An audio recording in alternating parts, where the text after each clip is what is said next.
নমস্কার বন্ধুরা, আমি সোমা চক্রবর্তী। সোমাস ফিটার চ্যানেলে আপনাদের সবাইকে জানাই অনেক অনেক শুভেচ্ছা আর অনেক অনেক ভালোবাসা। আমি প্রতিদিনের মতন আবার সুন্দর নতুন একটা রান্না নিয়ে চলে এসেছি তোমাদের সাথে শেয়ার করব বলে। আশা করি আজকের এপিসোড তোমাদের খুব ভালো লাগবে। তো আজকের বানাবো তোমাদের সবার জন্য সর্ষে পনির ভাপা। তো পনির অনেক রকমভাবে খেয়েছো, কিন্তু এই রকমভাবে একবার অবশ্যই ট্রাই করো। আশা করি তোমাদের খুব ভালো লাগবে এপিসোডটা। ভালো লাগলে একটা সাবস্ক্রাইব করে আমার চ্যানেলে পাশে থেকো। প্রথমেই যেটা করতে হবে, সর্ষে, সাদা সর্ষে অবশ্যই, পোস্ত, কাজু বাদাম, 2-4টে কাঁচা লঙ্কা, একটু আদা আর একটা টমেটো ভালো করে মিক্সার গ্রাইন্ডারে পেস্ট করে নিতে হবে, বা তোমরা শিল পাটাতেও পেস্ট করতে পারো। হ্যাঁ, তো প্রথমে আমি এমনি নর্মাল পেস্ট করেছি, তারপরে জল দিয়েছি, জল দিয়ে ভালো করে পেস্ট করে নিয়েছি। তো দেখো আমার সুন্দর পেস্ট হয়ে গেছে। তো তারপরে আমি ফ্রাইং প্যান বসিয়ে দিয়েছিলাম। ফ্রাইং প্যানটা একটু দেখো, তার মধ্যে জল দিয়ে দেবো, খুবই সামান্য, বেশি না, হালকা জল দেবো। তো দেওয়ার পরে এটা একটু ফুটুক, ততক্ষণে আমি একটা জিনিস বানিয়ে নিই। তো এটা পনির নিয়ে নিয়েছি। আশা করি তোমরা চেনো, জানো, পনির খাও। তো এটাই ব্যাটারটা যেটা আমি বানিয়েছিলাম।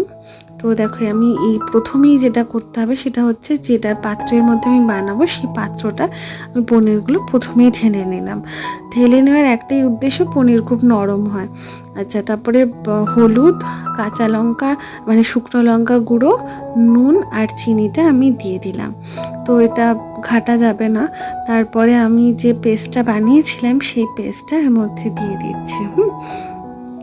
তো এই পেস্টটাই হচ্ছে মেন জিনিস, উপকরণ আর কি আমাদের রান্নার। তো আলাদা করে বিশেষ কিছুই নেই, ওই হলুদ, শুকনো লঙ্কা, নুন আর চিনি, সেটা পরিমাণ মতন যে যতটা খেতে চাও তেমনি খাবে, নুন চিনিটা দেবে। তো তারপর দেখো আমি খুব সুন্দর করে সব একেবারে বার করে নিয়েছি, আর একটু লাগা ছিল সেটা আমি অল্প জল দিয়ে দেবো এর মধ্যে। কিন্তু দুর্ভাগ্যবশত আমি একটা ভিডিও করতে ভুলে গেছি, একটু জলটা এক্সট্রা আমি এর মধ্যে দিয়েছি, যতটা তোমরা দেখতে পাবে। এছাড়া আমি একটুখানি সর্ষের তেল আলাদা করে অ্যাড করেছিলাম, যেটা আমি ভিডিও করতে ভুলে গেছি। তো সরি। তো যতটুকু আমি তোমাদের দেখাতে পারছি, আশা করি রান্নাটা তোমরা শিখে যাবে। যেমন ইলিশ ভাপা বানায়, সেম পদ্ধতিতেই তোমাদের বানাতে হবে পনির ভাপা। তো দেখো আমি জল দিয়ে দিলাম, একটু হালকা হাতে খুব নরমভাবে তোমাদের মাখিয়ে নিতে হবে। তো দেখো আমি বললাম না একটু জল দিয়েছিলাম, তো জলটা অ্যাড করেছি সেটা দেখালাম, আর এদিকে সর্ষের তেলটা অ্যাড করেছিলাম কিন্তু তোমাদের দেখাতে পারিনি, তাই তোমাদের সামনে অল্প করে একটু দিয়ে দিলাম।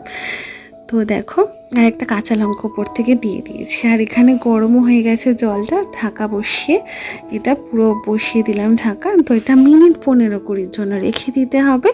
রেখে দেওয়ার পরে যখন ওঠাবে তখন দেখো এরকম হয়ে যাবে রান্নাটা, একদম ডিলিশিয়াস। মানে তুমি নিরামিষের দিনে এই রান্নাটা খেলে আমি তোমাকে গ্যারেন্টি সহকারে বলতে পারি তোমার চিংড়ি ভাপা বা ইলিশ ভাপার স্বাদটা এটাতে তুমি পেয়ে যাবে, এই পনির ভাপাতে পেয়ে যাবে। অসাধারণ লাগে খেতে, দারুণ হয় খেতে। অবশ্যই বাড়িতে ট্রাই করো আমার এই রান্নাটা, আশা করি তোমাদের খুব ভালো লাগবে। এবং আজকের রান্নাটা কেমন লেগেছে তোমাদের অবশ্যই আমাকে কমেন্ট করে জানিও, আমার খুব ভালো লাগবে বাড়িতে ট্রাই করলে। তোমরা যদি ট্রাই করো অবশ্যই আমাকে জানিও। আর ভালো লাগলে আমার চ্যানেলটাকে সাবস্ক্রাইব করে আমার চ্যানেলের পাশে থেকো। আর যারা ফেসবুক থেকে দেখছো তারা আমার পেজটা ফলো করে দিও। তো দেখো আমি নিরামিষ খেয়েছি, তো তাই জন্য দেখো এটা খেয়ে নিলাম, দারুণ হয়েছে খেতে। সবাই খুব ভালো থেকো।